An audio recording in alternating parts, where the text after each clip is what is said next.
नमस्कार, Facebook live में आपका स्वागत है। मैं फिर हाजिर हूं आपके सामने हम न्यूज इंडिया के लोग लेकर के। इस सीरीज में हम आपको पर्दे के आगे, पर्दे के पीछे, पर्दे पर रहने वाले शख्सियतें, पर्दे के पीछे रहने वाले लोग जो कि एक चैनल को एक ताकत बनाते हैं, जिन सबसे मिलकर के चैनल चलता है, हम आपके सामने लेकर के आते हैं।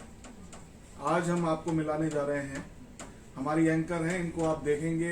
इनका हम जब शुरू होगा, चैनल रीलॉन्च होगा, तो आप देखेंगे इनका पर्दे पे धमाल तो देखेंगे, लेकिन पर्दे के पीछे भी ये काफी मेहनत करती हैं। आइए मुलाकात करते हैं पूजा शर्मा से। पूजा, स्वागत है आपका इस प्रोग्राम के अंदर। तो पूजा, कहाँ से शुरू की ये जर्नी पत्रकारिता की? पत्रकारिता की जर्नी तो सर एक्चुअली दिल्ली से ही हुई है शुरू, क्योंकि दिल्ली में ही मैंने पढ़ाई की। पर बेसिकली मैं मथुरा से रहने वाली हूँ।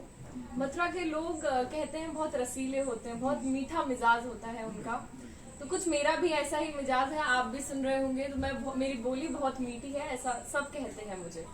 तो मथुरा से मैं बिलोंग करती हूँ। वहाँ पर जब मैं पैदा हुई, उसके जब मैं 5 साल की थी, 3-4-5 साल की, तब मेरे फादर, क्योंकि वो दिल्ली पुलिस में हैं, तो दिल्ली में ही नौकरी करते थे। तो वहीं पर फिर उन्होंने सोचा अब बच्चों को भी ले ही आता हूँ, क्योंकि मैं बड़ी हो रही थी, पढ़ाना था। अब गांव में पढ़ाना और शहर में बहुत अंतर होता है, क्योंकि मेरी दीदी भी है गांव में, लेकिन उन्होंने जितनी पढ़ाई की, उनकी जितनी जल्दी जैसे शादी हो गई, तो वही पापा उस सब से मुझे अलग लेकर दिल्ली ले आए और वहां पर मेरी पढ़ाई शुरू। तो स्कूलिंग कहाँ से की आपने? आपके यहाँ? बिल्कुल। स्कूलिंग मैंने की है फरीदाबाद से, क्योंकि जहाँ मैं रहती हूँ वहाँ बॉर्डर पर हमारा घर पड़ता है। फरीदाबाद भी पास है, दिल्ली भी पास है। तो फरीदाबाद से मैंने स्कूलिंग करी। डीएवी पब्लिक स्कूल नाम है, डीएवी फरीदाबाद सेक्टर 37। वहाँ से मैंने स्कूलिंग की 2nd क्लास से ही। पहले तो स्टार्टिंग में तो छोटे मोटे स्कूल होते थे, तो ठीक है उसमें डाल दिया, लेकिन फिर डीएवी बहुत नामी स्कूल है, हर जगह पर उसके अलग अलग जगह पर है डीएवी। तो वहाँ पर मेरी शुरुआत हुई स्कूल। एक चीज बताइए, मतलब 12वीं करने के बाद आपने ये कैसे सोचा कि मुझे पत्रकार बनना है? क्या क्या सोचा था उस समय? बिल्कुल 12वीं करने के बाद नहीं, मैंने 11वीं में ही सोच लिया था कि मुझे पत्रकारिता करनी है। अच्छा। क्योंकि 11वीं में हमें एक सब्जेक्ट पढ़ाया जाता था, मास मीडिया। मुझे वो सब्जेक्ट में बहुत ज्यादा इंटरेस्ट था। मेरे टीचर्स भी मुझे बोलते थे कि तुम कर सकती हो, तुम करो। थ्योरेटिकल भी, प्रैक्टिकल भी, मुझे बहुत इंटरेस्ट था। मतलब इतना इंटरेस्ट मुझे 10th तक शायद किसी सब्जेक्ट में नहीं आया। मैं सोचती थी क्या करूंगी, मैं क्या करूंगी, टीचिंग कर लेंगे, चलिए यही ऑप्शन है। लेकिन जब मुझे उसमें इंटरेस्ट आने लगा, मुझे उसकी थ्योरी इतनी समझ आने लगी। मतलब मैं बहुत एवरेज स्टूडेंट रही थी उस टाइम पर, लेकिन जैसे मेरे मार्क्स आने लगे मीडिया में, तो मैं खुद बहुत शौक थी कि शायद मैं कर सकती हूँ। तो मेरा वहां से इंटरेस्ट गेन हुआ 11th में ही मास मीडिया जब मैंने शुरुआत करी। अच्छा अच्छा। तो ये विचार कब आया कि मुझे पर्दे पे आना है? पर्दे पे आना है सर, शुरुआत तो सब, जब ज्यादातर लोग यही सोचकर मीडिया में जाते हैं कि हमें पर्दे पर आना है। जब मैं कॉलेज में गई थी तो वहां पर हर किसी को पर्दे पर आना था, मुझे भी पर्दे पर आना था। पता नहीं था हमें कि पर्दे पर आते कैसे हैं, ये बहुत बड़ा क्वेश्चन था उस टाइम पर। फर्स्ट ईयर में मैं जब कॉलेज में पहुंची, मैं पूछती थी अपने सीनियर से, पूछती थी कि कैसे क्या होता है। तो वहां पर मैं देखती थी सब थ्योरी पढ़ रहे हैं, पर कुछ बच्चे ऐसे भी थे वहां जो कॉलेज नहीं आते थे। मैं सोचती थी ये जाते कहाँ है। तब मुझे पता लगा इंटर्नशिप्स पर लोग ज्यादा फोकस कर रहे हैं। तब पता चला कि थ्योरी से कुछ नहीं होगा। थ्योरी तो जो मैं 11th-12th में पढ़कर आई थी, वही सारी थ्योरी मैं फिर से पढ़ रही थी। तो मुझे थ्योरेटिकली पता था कि क्या है, क्या सब्जेक्ट है, क्या क्वेश्चन आएंगे पेपर में, तो वो पता था मुझे। तो मैंने फर्स्ट ईयर जब मेरा शुरू हुआ, 6 महीने बाद ही मैंने इंटर्नशिप स्टार्ट कर दी। तब भी नहीं लगा था कि मैं पर्दे पर आ पाऊँ, बिल्कुल नहीं लगा था। मैंने इंटर्नशिप जब सबसे पहले शुरू की, डेस्क, तब पता चल मैंने पहले चाहती होता न्यूज एंकरिंग में इंटर्नशिप करनी है। तो शौक, जिससे मैंने बोला था ऐसा तो कुछ होता ही नहीं है, न्यूज एंकरिंग में इंटर्नशिप नहीं होती। तब मुझे पता लगा अरे न्यूज एंकरिंग में नहीं होती इंटर्नशिप, हमें डेस्क वर्क करना होता है। तो कैमरा में मुझे बहुत इंटरेस्ट था, मैंने शुरुआत कैमरे से की। मैंने जहाँ पर इंटर्नशिप की थी, सबसे पहले कैमरा, ठीक है 3-4 दिन मैंने चलाया, मैं बहुत थक गई। मैंने कहा कि शायद नहीं, इससे मैं पर्दे पर नहीं आ पाऊंगी, ये डेस्क वर्क नहीं है। फिर डेस्क वर्क के लिए मैंने वीडियो एडिटिंग शुरू की। मतलब मैंने हर जगह पे काम किया है, ऐसा नहीं है। पर्दे पर आने से पहले हर चीज के बारे में मैंने पता किया है। मैंने लिखना भी सीखा, वीडियो एडिटिंग तक की है मैंने, बस ग्राफिक्स रह गए क्योंकि वो बहुत टफ होता है। तो वीडियो एडिटिंग से शुरुआत की, फिर उसके बाद मेरी जर्नी, जब वहाँ से इंटर्नशिप के बाद भी मैंने जॉब की वीडियो एडिटिंग में, मुझे बहुत इंटरेस्ट आने लग गया था। तब मैंने सोचा कि पर्दे पर नहीं, ये भी एक अच्छी चीज़ है, वहाँ इंटरेस्ट जा रहा था। लेकिन फिर मैंने सोचा नहीं, जो लाइन मैंने जिस चीज़ के लिए ली है, मुझे पर्दे पर आना है, मैं वो नहीं कर रही। तो फिर मैंने वीडियो एडिटिंग छोड़ दी, जॉब मेरी लग गई थी, मैंने वहाँ पर सोचा कि छोड़ देते हैं, फिर से इंटर्नशिप करते हैं। मतलब जहाँ मुझे पैसे मिल रहे थे मैंने वो छोड़कर फिर से, क्योंकि इंटर्नशिप में पैसे नहीं मिलते, 3-3 महीने 4-4 महीने लग जाते हैं, तब भी हमें नहीं पता होता कि हमें पे किया जाएगा कि नहीं, और नहीं किया जाता तो वो इंटर्नशिप एक तरीके से वेस्ट हो जाती है, क्योंकि कहीं दूसरी ऑर्गेनाइजेशन हमें नहीं लेगी, सीधा पे नहीं करेगी हमें अगर तुम कहीं पर पे नहीं हुए हो। फिर मैंने फिर से इंटर्नशिप स्टार्ट की, और जिस ऑर्गेनाइजेशन में मैंने इंटर्नशिप की उन्होंने मुझे बहुत सिखाया। उसके बाद पर्दे पर वहीं से। तो कैसा लगा 11वीं क्लास में जो आपने सपना देखा था, वो जब पूरा होने लगा, पहली बार आप पर्दे पे आई, तो क्या फीलिंग थी अंदर, कैसा लगा? पहली बार जब मुझे ऑन एयर होने के लिए ट्रायल दिया गया था कि ये वीडियो अगर तुमने अच्छी कर दी, मतलब ये सुपर फास्ट जो जाते हैं, तो वो पढ़ने को बोला था, कहा अच्छा हो गया, इसको रिकॉर्ड कर देते फिर चला देंगे। वैसे वो लाइव जाता था, पर मेरा ट्रायल था तो बहुत नर्वस थी मैं, इतनी नर्वस थी कि वो ट्रायल सक्सेसफुल नहीं हो पाया था। मैम ने मना कर दिया था कि नहीं, अच्छा नहीं हुआ है पूजा, तुम्हें अभी और जरूरत है प्रैक्टिस करने की। बहुत बुरा लगा था कि मुझे लगा आज मैं टीवी पर आ ही जाऊंगी, आज तो ये प्रोग्राम टेलीकास्ट हो ही जाएगा, पर वो नहीं हो पाया। एक हफ्ता मुझे और लगा, मैंने वॉइस ओवर्स किए क्योंकि मेरी आवाज में वो दम नहीं था, थोड़ी दिक्कत थी, बहुत मतलब पिच सही नहीं थी उस टाइम पर। तो मैंने अपने आप पर वर्क किया, फिर एक और बार कोशिश की। मैम ने बोला चलो एक बार और ट्राई करते हैं, पर ये लास्ट है, अगर हो गया तो ठीक है, वरना फिर देख लेना। मुझे लगा था आज तो या तो करो या मरो वाली बात आ गई है। तो वो ट्रायल सक्सेसफुल हुआ, और उस दिन रात के 8:45 पर वो शो टेलीकास्ट हुआ था। जब घर पर हम सब वेट कर रहे थे, मैं घर आई और का पूरा देखना है, तो हम घर वाले सुपरफास्ट खबरें देख रहे थे। बहुत पापा भी ऐसे तारीफ कर रहे थे, मतलब बहुत ज्यादा तारीफ, नीचे ऊपर जितने हमारे घर वाले रहते हैं, तो वो भी आए थे कि आज पूजा को देखेंगे। मतलब क्योंकि मेरे घर पर किसी ने भी ऐसे अभी तक कुछ नहीं किया, सब या तो गवर्नमेंट वाले हैं, सब पर्दे पर आना, टीवी पर आना, ये एक बहुत बड़ी बात हो जाती है, और वो भी इतनी छोटी सी उम्र में, क्योंकि मैं अपने घर में सबसे ज्यादा छोटी हूँ, अभी तो मेरी शुरुआत हुई है उनके हिसाब से भी। तो वहाँ पर तो बहुत ज्यादा अच्छा महसूस हुआ जब मैं पहली बार आई, और घर वाले जब देख रहे थे तो मैंने कहा अच्छा खबर समझ आई, क्या बोला मैंने, खबर नहीं देखी किसी ने सब बस मुझे देख रहे थे। कुछ ऐसा एक्सपीरियंस था। नहीं, अच्छा, एक होता है ना कि टीवी आप 10वीं 11वीं में थी तब देखती थी टीवी? हाँ, टीवी में देखती, न्यूज देखती थी। न्यूज देखती। तो क्या लगता था कौन सा एंकर, मतलब आपको सबसे ज्यादा किस एंकर ने आपको? मुझे सबसे ज्यादा रूबिका लियाकत, मैं बहुत, उनका स्टाइल अच्छा लगा था। स्टाइल, उनका जवाब देना, जिस तरीके से वो सामने वाले को चुप करा देती है, हर चीज की नॉलेज है उनके पास, मतलब मुझे ऐसा लगता है उनके सामने कोई खड़ा नहीं हो सकता। इंस्पिरेशन आपको, इंस्पायर करते हो, मुझे बहुत ज्यादा पसंद है, और एक दिन मैं सोचती हूँ कि मैं वहां तक पहुंचूंगी, उनसे जरूर मेरा मिलना। नहीं, बिल्कुल, आपकी जो मेहनत है एक दिन बिल्कुल रंग लेकर के आएगी, और आप बहुत अच्छा करेंगी। अच्छा, ये बताइए कि क्योंकि आप ब्रिज से हैं, हाँ, तो ब्रिज के रंग देखने का मौका मिलता है, कभी जाना हो पाता है? आप जाती हैं अपने अभी? हाँ, बिल्कुल जाती हूँ मैं। जब ऑन एयर हो गई थी तो मैं गई थी। मतलब गांव में ऐसा होता है ना कि सारे गली मोहल्ले वाले घर वाले होते हैं, सब चाचा ताऊ भैया। तो जब मैं गई थी सब मुझसे मिलने आए थे कि अरे तुम तो टीवी पर आती हो, तुम तो टीवी सेलिब्रिटी। हाँ, और मुझे ऐसे फील हो रहा था नहीं इतना भी कुछ नहीं हुआ है, अरे हम बैठ जाए, भैया वो बैठ जाओ, क्यों नहीं बैठे।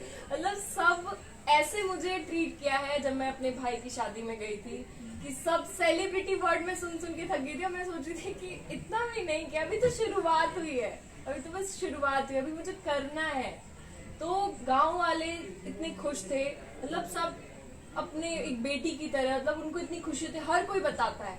अब हर कोई पहले ऐसे होता था कि पापा के लिए कि मेरी जो छोटी बहन है और मेरे भाई ज्यादा वो पढ़ने में बहुत ज्यादा इंटेलिजेंट है, तो उन्हीं का नाम की थोड़ा पूजा ऐसे रह गई है, पर मेरे फादर को अशोक बोलते हैं गांव में, तो अशोक के वो दोनों बच्चे बहुत ज्यादा इंटेलिजेंट है, वो कुछ कर दिखाएंगे। और जब उन्होंने ये देखा कि नहीं ये क्या हो गया, मतलब ये तो पता ही नहीं था, शांत इतनी रहती थी और अचानक से ऐसा कैसे हो गया, तो सब कि हम इसे जानते हैं, ये हमारी बेटी है। तो बहुत अच्छा लगा था मेरे को। नहीं, उस समय आदमी जब कुछ करता है स्क्रीन पे आता है तो हर गली मोहल्ले का आदमी, व्यक्ति, महिलाएं आपसे फिर अपने आप को जोड़ने लगती है। बिल्कुल। आप गांव की बेटी हैं, भतीजी भी हैं, और उस तरीके से फिर लोग आपको देखने लगते हैं। तो क्या आप जब 5 साल की थी वहां से चली आई थी, हाँ। तो क्या मिस करती हैं वहां की? कोई चीज ऐसी है जो मिस करती हैं वहां की? वहाँ पर नानी के घर जब मैं जाती थी, दादी के घर भी मैं बहुत रही हूँ, एक महीने हम छुट्टियों में जाते थे, वहीं रहना पसंद, बहुत मुझे अच्छा लगता था। तो नानी के घर हम जाते थे तो जब सारे कजन्स मिलते थे और जब जो मजा आता था रात को गद्दे बिछा कर सोना, सब आपस में बात कर रहे, पढ़ाई लिखाई एक समय से भूल जाते थे कि ठीक है अब बस पुरानी याद, वो पुरानी यादें बहुत ज्यादा मिस करती हैं। और सबसे ज्यादा जब हम गोवर्धन जाते थे, वहाँ की परिक्रमा जब लगाते थे, बहुत वो और नंगे पैर वहाँ परिक्रमा लगाने पे जो मजा है, छाले पड़ जाते थे लेकिन बहुत अच्छा लगता, सुकून मिलता आपको एक था। बात बता दें, ये जिस परिक्रमा की बात कर रही हैं वो 21 किलोमीटर की हाँ। परिक्रमा है, 7 कोस की। और नंगे पैर से और धूप में करना, नंगे धूप में। पैर से उसको करना पड़ता है। आखिरी के पड़ाव में जो 3 किलोमीटर का पड़ाव है, उसमें पैर में इतने मोटे मोटे छाले पड़ जाते हैं, और उससे अपने अंतिम गंतव्य तक पहुंचना, मतलब जिस पीड़ा से आदमी गुजरता है वो वाकई में, मतलब आपकी विल पावर को भी टेस्ट करती है ये गोवर्धन की परिक्रमा। आप जरूर जाइएगा। इतना वैष्णो देवी की जो चढ़ाई है उसमें इतने पैरों में छाले नहीं पड़ते, वहां पे भी मैंने किए नंगे पैर, लेकिन छाले गोवर्धन की परिक्रमा में हर बार पड़ते हैं, क्योंकि वो शायद सीधी है, इस वजह से ऐसा हो जाता है। भी, और बीच में कहीं कंकड़ वाला हाँ, वो भी है बहुत ज्यादा और होगा। हम तो फिर भी नंगे पैर करते हैं, लेकिन वहाँ ऐसे लोग होते हैं जो लेट कर डंडौती देते हैं, 108 की करते हैं। हाँ। डंडौती 1008 की करते हैं, यानी 108 बार लेटेंगे और फिर उसके बाद एक कदम आगे बढ़ेंगे। वो बहुत डिफिकल्ट है, और वो परिक्रमा तकरीबन 4 से 5 महीने में उनकी हाँ, पूरी हो पाती है। तो वो मैं बहुत मिस करती हूँ, क्योंकि तो अब समय एक बात नहीं मिलता। बताओ, हाँ, कछु गांव को कछु याद है? बहुत बोली कछु आवे के ना आवे? देखो अब आपकी बोली मैं समझ रही हूँ, तोको मोको करके तो हमारे यहाँ बिल्कुल ऐसे ही बात करते हैं, कछु ने बहुत कछु आवे है। बहुत कछु पता है हमें वहाँ के बारे में। वृंदावन जाना होता है? हाँ, जब भी हम मथुरा जाते हैं तो वृंदावन जाना बहुत मतलब अच्छा बहुत लगता है। वहाँ पर बांके बिहारी के मंदिर जाना, वहाँ पर एक ना एक बार तो जाना ही है। अब तो बहुत समय हो गया गए हुए, अभी लास्ट टाइम जब मैं गई थी मथुरा तब हम वहाँ पर गए थे, और वहाँ के पेड़े वो लेना सब बहुत जरूरी, क्योंकि जब हम यहाँ आते हैं तो हमसे बोलते हैं कि अरे वहाँ पर गए थे पेड़े नहीं लाए, तो वो बहुत जरूरी है। पेड़े बहुत अच्छे होते हैं वहाँ के, जब अगर आप भी कभी जाइएगा तो जरूर वहाँ के पेड़े खाना। कैसा लगता है वहाँ की गलियों में? कोई सुकून है? सुकून पूरे समय तो वहाँ राधे राधे ही गूंजता है, रिक्शे वाले से लेकर वहाँ पर हटिएगा नहीं, राधे राधे राधे राधे, बस पूरे हर टाइम राधे राधे राधे कृष्ण, बस यही नाम सुनाई देता है। इससे ज्यादा सुकून क्या है? आप पूरा ब्रज क्षेत्र जो है वो कृष्ण के रंग में रंगा हुआ है। आप जाकर के देख सकते हैं, कभी वृंदावन जाएं तो आप वहाँ की गली गली में, कहते हैं वृंदावन की गली गली में मंदिर है, हाँ, हर घर में मंदिर है। घर में मंदिर। हाँ, तो आप जरूर जाइएगा वहाँ पे और देखिएगा। और ब्रज का और क्या अच्छा लगता है, मतलब कभी नानी का घर और दादा का घर, जैसे दादी का घर, इन दोनों में क्या डिफरेंस देखा वहाँ पे? नानी के घर ज्यादा प्यार मिलता है, अच्छा। ऐसा होता है। मौसियाँ और बुआओं को जब कंपेयर करते हैं, मौसी ज्यादा प्यार करती है। जब मैं पैदा हुई थी, फिर मेरी बहन होने वाली थी, मैं मौसी के साथ बहुत ज्यादा रही हूँ। मुझे मेरी मौसी से बहुत लगा, क्योंकि उन्होंने मुझे बहुत प्यार किया है। और कहीं ना कहीं मैं यहाँ हूँ तो मेरे घर वालों को समझाने में मेरी मौसी का बहुत हाथ है। उन्होंने हमेशा कहा है कि मुझे लगता है ये कर लेगी, इसको टाइम दो, इसको थोड़ा टाइम दो, ये कर लेगी। तो उन्होंने मुझे बहुत सपोर्ट किया। मौसी ने मतलब अपनी पूरी जान लगाई लगाई उन्होंने आपको मुझे आगे हाँ बढ़ाने में। बिल्कुल बेटी की तरह उन्होंने रखा है। ऐसा नहीं सोचा उन्होंने कि दीदी की बेटी है, उन्होंने अच्छा, अपनी बेटी एक की चीज और, पापा पुलिस वाले हैं, हाँ। तो मतलब डिसिप्लिन में रहना तो Discipline, बिल्कुल शुरू से रहना पड़ा होगा। पूरे टाइम हमारे घर पे आस्था चैनल चलता है ये सोच लीजिए, चलिए। न्यूज भी नहीं चलती थी इतनी जितना आस्था और संस्कार, बस पूरे टाइम तो भागवत सुननी एक है। चीज मेरे को ये जानना बहुत जरूरी है कि पापा को कैसे कन्विंस किया कि मुझे स्क्रीन पे आना है। पापा को कन्विंस करना बहुत मुश्किल था, बहुत ज्यादा मुश्किल था। जब मेरे 12th में मार्क्स अच्छे आए तब थोड़ा पापा ने सपोर्ट किया कि चलो इसका अगर मन है तो ठीक है करा देता हूँ। फिर भी जब मैंने बीए की तो ऐसा नहीं था कि पापा मान जाएंगे, पापा को ये था बीए के बाद इसे बीएड करा देंगे कुछ और करा, ये नहीं था कि जर्नलिज्म में जाना ही है। लेकिन जब मैंने इंटर्नशिप स्टार्ट किया, इनका पापा ये बहुत जरूर, मैंने ये नहीं बोला कि मैं खुद से कर रही हूँ, इनका कॉलेज वालों ने कराया और ये बहुत जरूरी होता है, इंटर्नशिप बहुत जरूरी होती है, मार्क्स कॉलेज में मिलेंगे, इसलिए इंटर्नशिप कराई पापा ने, तो ठीक था। वही मैं कहूंगी मौसी ने सपोर्ट किया, उन्होंने समझाया कि ये कर लेगी, एक बार मौका, अच्छा 2-3 साल इसे दे दो, नहीं होगा तो फिर जो आप कहेंगे। मैंने ये बोला पापा 2-3 साल दे दीजिए, अगर नहीं होता है तो मैं खुद छोड़कर और जो आप कहेंगे वो चीज कर। तो समझाना मुश्किल बहुत था, लेकिन समझ गए। अब घर वाले अपने बच्चों की नहीं समझेंगे। नहीं, एक चीज जैसे बहुत से मदर फादर होते हैं, माता पिता होते हैं, वो ये कहते हैं कि नहीं बेटा तुम्हें तो इंजीनियर ही बनना हाँ, है, यही था, तुम्हें तो डॉक्टर ही बनना है। तो कभी वो भी सिचुएशन रही? यही सिचुएशन थी मेरे साथ ही। तू गवर्नमेंट के लिए ट्राई कर, चल गवर्नमेंट नहीं तू तुझे टीचर ही बनाएंगे, टीचर कर सकती है पर मुझे पता था अंदर से नहीं, मुझे पता है मेरा कहाँ मन लगता है। तो मेरे घर में भी ऐसा था, लेकिन मैंने ये सोचा अगर मैं कॉलेज के टाइम पर अगर कॉलेज जाती और इंटर्नशिप ना करती, अगर मैं कॉलेज के बाद अगर मैं कहती कि पापा मुझे अब 2 साल दे दीजिए, तो वो शायद नहीं मिलते। वो कॉलेज के ही 3 साल थे मेरे पास कि अगर करना है तो इसी 3 साल में कुछ कर ले, अगर टीवी पर आ सकती है तो इन्हीं 3 साल में आ जा, वरना फिर फील्ड चेंज। और जब पापा ने पहली बार आपको स्क्रीन देखा। पे देखा तो क्या रिएक्शन था, पहला रिएक्शन उनका?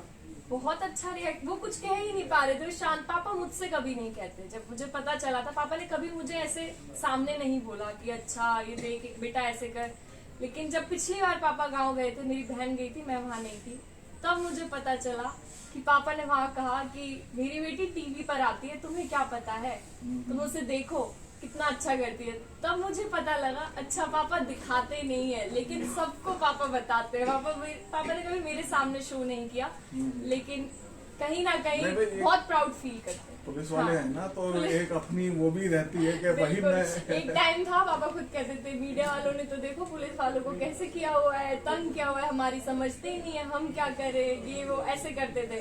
और अब खुद देखते कि मेरी लड़की खुद मीडिया में है, तो अब शांत रहते हैं। अच्छा, ये एक चीज बताइए कि हमारे जो दर्शक हैं जो हमें देख रहे हैं, देखते हैं आने वाला क्या रूप देखने वाले हैं पूजा का? वो आने पूजा वाला किस तरह की खबरें, किस तरह की न्यूज इस समाज को देने वाली है, और क्या क्या उनके मन में विचार है कि किस तरह का हम लोग तहलका मचाएंगे? तहलका तो बिल्कुल मचाने वाले हैं, हम शुरुआत कर दी है। और किस तरह की न्यूज अगर मैं कहूँ तो जो सच है उसको सामने लाना है, जो छिपी हुई खबरें हैं मुझे वो सामने लानी है, जो गांव के लोगों के जो दुख हैं जो सामने नहीं आ पाए हैं, मुझे वो अपने जरिए मुझे वो सामने लेकर आना है, जो चीजें लोगों के सामने नहीं आ पाती। क्योंकि ऐसे गांव हैं, ऐसी जगहें हैं, ऐसे बच्चे हैं जो अभी भी कहीं ना कहीं स्ट्रगल कर रहे हैं किसी ना किसी वजह से, जो हर कोई ये खबरें नहीं दिखाता, लेकिन मैं वो दिखाना चाहती हूँ। आप यूथ को आगे बढ़ाना है। हाँ। तो एक यूथ होने के नाते खुद भी आप क्या चाहते हो कि टीवी स्क्रीन पे, न्यूज इंडिया के टीवी स्क्रीन पे क्या आना चाहिए?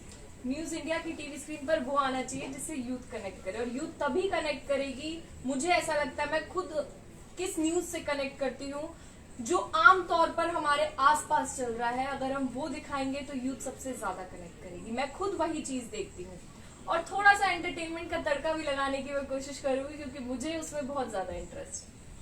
तो दर्शकों, हम आपके सामने अब जो लेकर के आ रहे हैं वो, मतलब आप हमारे जो स्क्रीन है जब शुरू होगा तब देखेंगे कि हम क्या कुछ नया करने वाले हैं। और अपनी इस सीरीज में हम न्यूज इंडिया के लोग में हम आपको स्क्रीन पे आने वाले लोगों को और स्क्रीन के पीछे रहने वाले लोगों को लगातार आपसे मिलाते रहेंगे। तब तक के लिए नमस्कार।